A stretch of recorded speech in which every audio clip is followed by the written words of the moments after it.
Avez-vous déjà réfléchi à l'éternité de votre âme? L'enfer et le ciel ne sont pas de simples concepts théoriques ou des images issues de contes anciens. Ce sont des réalités profondes, bien plus proches de nous que nous ne l'imaginons. Dans ce témoignage extraordinaire, vous découvrirez une vérité cachée qui pourrait changer le cours de votre vie.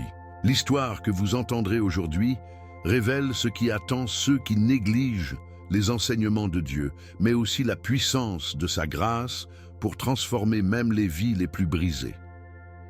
Dans cette vidéo, nous plongerons dans les révélations sur l'enfer et le ciel, des lieux réels où chaque âme trouvera sa destinée. Vous entendrez des vérités bouleversantes sur le mariage, cette alliance sacrée, souvent mal comprise ou négligée. Et surtout, vous découvrirez comment Dieu, dans son amour infini, offre à chacun une chance de rédemption. Ce message n'est pas seulement une prise de conscience, il est une invitation à changer votre vie dès aujourd'hui. Alors, restez avec nous jusqu'à la fin, car ce que vous allez entendre pourrait bien être l'appel que votre âme attend depuis toujours. N'oubliez pas de vous abonner à la chaîne pour ne pas manquer d'autres contenus transformateurs. Et dites-nous dans les commentaires, croyez-vous que le mariage peut être un chemin vers la rédemption? Préparez votre cœur, car ce voyage spirituel ne fait que commencer. Un jour ordinaire peut devenir le point de départ d'une aventure spirituelle extraordinaire. C'est exactement ce qui est arrivé au narrateur, qui, dans une soif inébranlable de se rapprocher de Dieu, s'est engagé dans une prière profonde et sincère. C'est dans ce moment d'intimité avec le Seigneur qu'un événement bouleversant s'est produit. Une présence divine, palpable et puissante, a envahi la pièce. Ce n'était pas un simple sentiment, mais une manifestation au clair et indéniable de la puissance de Dieu. Une voix douce mais autoritaire s'est fait entendre, appelant le narrateur à témoigner des réalités du ciel et de l'enfer. Une mission sacrée venait de lui être confiée, et ce moment a marqué le début d'un cheminement qui changerait à jamais sa vie. Ce premier appel résonne comme un rappel pour nous tous. La Bible nous enseigne dans Matthieu 28, 19 que nous sommes appelés à faire des disciples de toutes les nations. Le narrateur, dans son désir de servir Jésus-Christ, s'est vu confier un message urgent à partager. Le ciel et l'enfer ne sont pas de simples concepts théoriques, mais des réalités tangibles que chaque âme finira par expérimenter. À travers cet appel, Dieu montre sa volonté de guider chaque personne vers la vérité et la rédemption, mais cela nécessite une réponse active de notre part. Alors que le narrateur se préparait à cette mission, il a commencé à comprendre une vérité fondamentale. Chaque prière sincère est une porte ouverte vers une rencontre avec Dieu. Beaucoup négligeant le pouvoir transformateur de la prière, mais elle est la clé pour entendre la voix de Dieu. Jacques 5, 16 nous rappelle que la prière fervente du juste a une grande efficacité. En s'abandonnant dans cette prière fervente, le narrateur a expérimenté un avant-goût du divin et a reçu des révélations destinées à toucher des vies. Pourtant, ce n'est pas un privilège réservé à quelques-uns. Dieu appelle chacun de nous à chercher sa présence avec humilité et persévérance. Le narrateur nous invite, à travers son témoignage, à examiner notre propre relation avec la foi. Prenons-nous le temps de vraiment écouter la voix de Dieu? Ou sommes-nous distraits par les bruits du monde?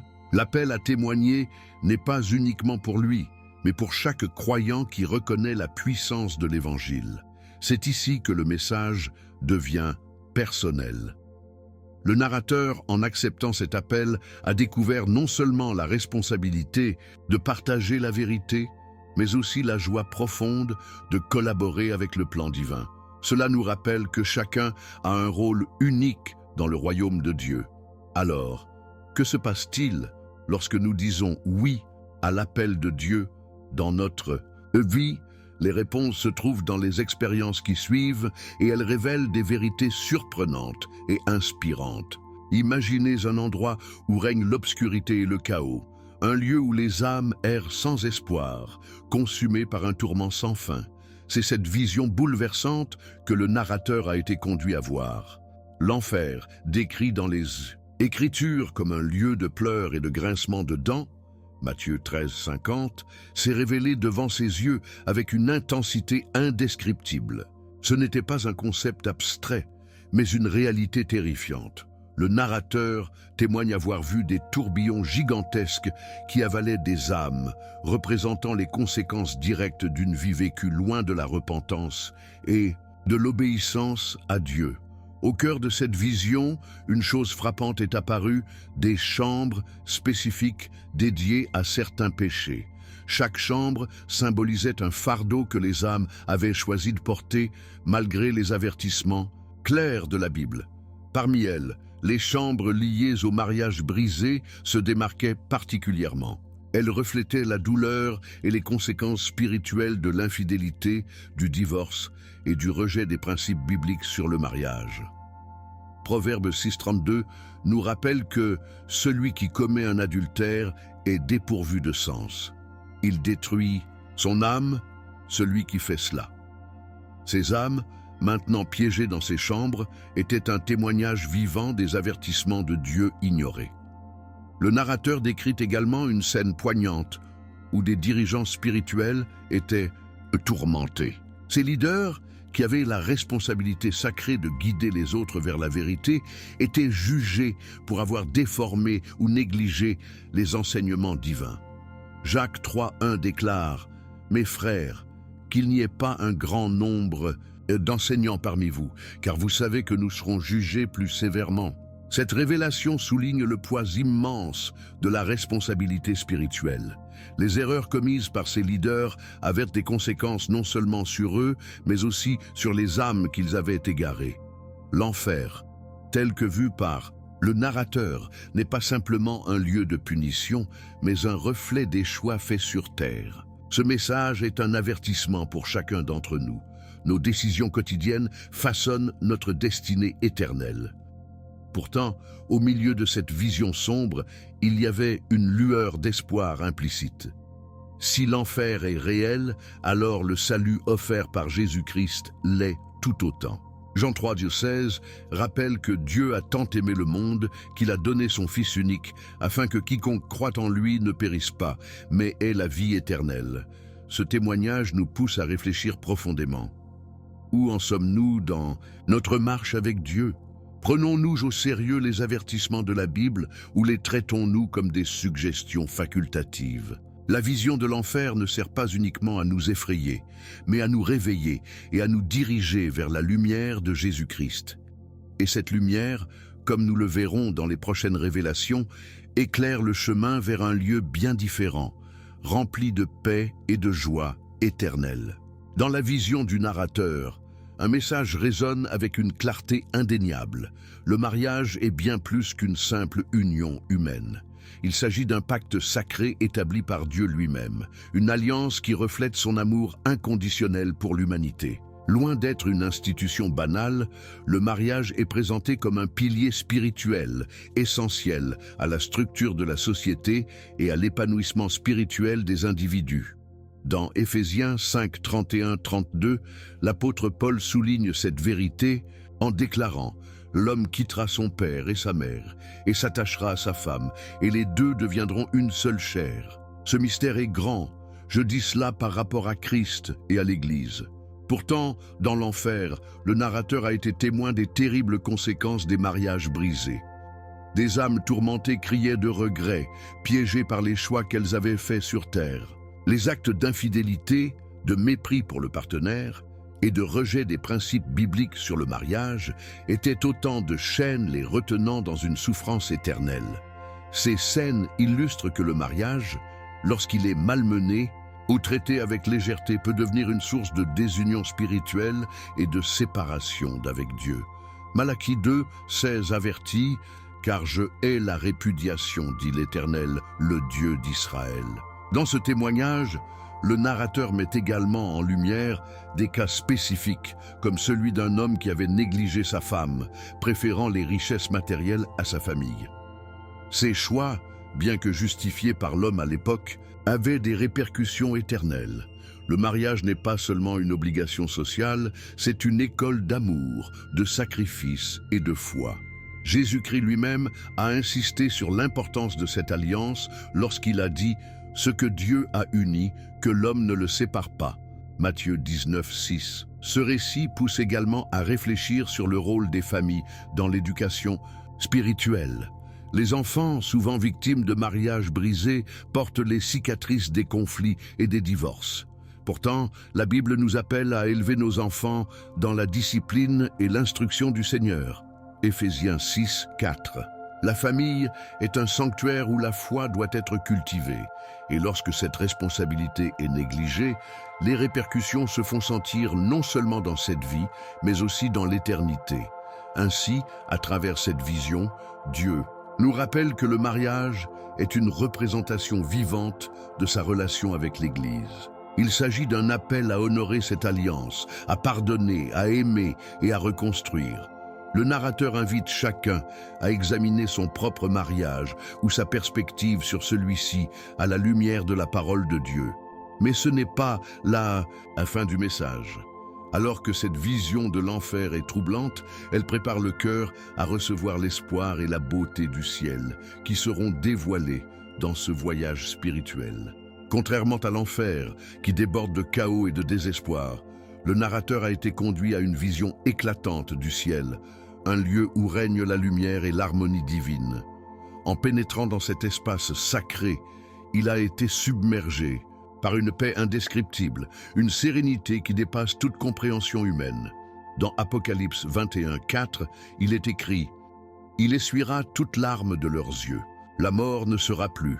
Il n'y aura plus ni deuil, ni cri, ni douleur. » Ces paroles se sont matérialisées sous ses yeux dans une vision d'une beauté éblouissante, où tout respirait la perfection et l'amour de Dieu. Dans ce royaume céleste, le narrateur décrit des scènes de joie et de louanges incessantes. Des anges chantaient avec des voix cristallines, accompagnés par des instruments célestes, créant une symphonie qui touchait l'âme. Les âmes présentes étaient enveloppées dans un amour pur, libre de toute souffrance ou regret. Cette vision contrastait profondément avec les tourments de l'enfer, mettant en évidence le caractère sacré des promesses de Dieu pour ceux qui choisissent de vivre dans l'obéissance à ses commandements. Psaume 16, 11 affirme « Tu me feras connaître le sentier de la vie, il y a d'abondantes joies devant ta face. » L'un des aspects les plus marquants de cette vision était l'importance accordée aux relations humaines. Le narrateur a vu des familles réunies, des couples qui avaient traversé des épreuves sur terre, mais qui avaient persévéré dans leur foi.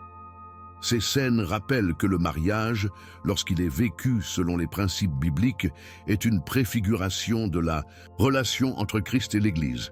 Les relations humaines, lorsqu'elles sont ancrées dans la foi et l'amour, sont une extension du plan divin, un reflet de l'éternité à venir. La lumière qui illuminait le ciel n'était pas celle du soleil, mais celle de Dieu lui-même. Apocalypse 21, 23 nous révèle « La ville n'a besoin ni de soleil ni de lune pour l'éclairer, car la gloire de Dieu l'éclaire et l'agneau est son flambeau. » Cette lumière représentait non seulement la pureté et la gloire de Dieu, mais aussi sa promesse de renouveler toutes choses. C'était un rappel puissant que le ciel est réservé à ceux qui vivent selon ses commandements et que l'obéissance mène à la vie éternelle. À travers cette vision, le narrateur a compris que le ciel est plus qu'un lieu. C'est un état de communion parfaite avec Dieu, où chaque âme trouve sa véritable raison d'être. Mais cette vision n'est pas seulement un encouragement, c'est aussi un défi lancé à chacun de nous. Vivons-nous d'une manière qui reflète notre désir d'atteindre cet endroit? Alors que cette vision prépare le cœur à recevoir le message de rédemption, il est clair que le ciel est accessible à tous ceux qui choisissent la foi et l'amour comme guide. La vision de l'enfer, bien que terrifiante, et celle du ciel, éclatante de lumière, convergent vers un même message central. La rédemption est possible pour tous. Peu importe la profondeur des erreurs ou l'ampleur des péchés, Dieu offre à chacun une seconde chance à travers sa grâce infinie. Le narrateur souligne que cette vérité, souvent négligée ou mal comprise, est au cœur du message de la Bible. Dans 1 Jean 1,9, il est écrit « Si nous confessons nos péchés, il est fidèle et juste pour nous les pardonner et pour nous purifier de toute iniquité. Ces paroles rappellent que le pardon divin est toujours à portée de main pour ceux qui cherchent à se réconcilier avec lui. À travers son témoignage, le narrateur raconte des scènes poignantes où des âmes, même celles qui avaient gravement péché dans leur vie terrestre, trouvaient la paix en reconnaissant leurs erreurs devant Dieu. Ces exemples ne sont pas là pour glorifier le passé de ces âmes, mais pour mettre en lumière l'immensité de la miséricorde divine. Jésus-Christ, par son sacrifice sur la croix, a ouvert une voie de rédemption pour tous, comme le proclame Jean 3, 16. Car Dieu a tant aimé le monde qu'il a donné son Fils unique, afin que quiconque croit en lui ne périsse point, mais qu'il ait la vie éternelle. Cependant, la rédemption n'est pas une simple formalité. Elle nécessite un véritable repentir, une transformation du cœur et de l'esprit. Le narrateur insiste sur le fait que le pardon de Dieu n'est pas une excuse pour continuer à vivre dans le péché, mais une invitation à abandonner les vieilles habitudes et à embrasser une nouvelle vie en Christ. Romains 12, 2 exhorte les croyants. Ne vous conformez pas au siècle présent, mais soyez transformés par le renouvellement de votre intelligence. Cette transformation commence par un acte de foi, mais elle demande aussi des efforts quotidiens. Et pour marcher dans la lumière de Dieu, le mariage, au centre de cette histoire, est présenté comme un exemple concret de ce processus de rédemption. Même les unions brisées, marquées par l'infidélité ou le mépris, peuvent être restaurées lorsque les partenaires choisissent de se tourner vers Dieu. Le narrateur évoque des histoires de couples qui, au bord de la séparation, ont trouvé une nouvelle force et un nouvel amour en redécouvrant les principes bibliques sur le mariage. Ces témoignages rappellent que, même dans les moments les plus sombres, Dieu est capable de tout restaurer pour ceux qui placent leur confiance en lui. Ce message de rédemption est un appel à l'espoir, mais aussi à l'action. Il invite chaque individu à examiner sa vie, à reconnaître les domaines où un changement est nécessaire et à se tourner vers Dieu avec humilité et foi. Comme le narrateur le souligne, cette rédemption n'est pas seulement une promesse pour l'éternité, mais une transformation qui commence ici et maintenant. Et alors que nous avançons dans ce voyage spirituel, une question demeure. Sommes-nous prêts à accepter l'amour de Dieu et à embrasser la vie qu'il a prévue? Pour nous, ce témoignage puissant est un rappel que l'éternité est en jeu dans chacune de nos décisions, que ce soit dans nos relations, nos mariages ou notre marche avec Dieu. Chaque choix compte. Alors, qu'en est-il de votre vie aujourd'hui? Êtes-vous prêt à embrasser la rédemption que Dieu offre et à vivre selon ses principes? Partagez votre expérience ou vos réflexions dans les commentaires, car vos histoires peuvent aussi inspirer d'autres à chercher la vérité. N'oubliez pas de vous abonner à la chaîne et d'activer les notifications pour ne manquer aucun contenu qui pourrait transformer votre vie spirituelle.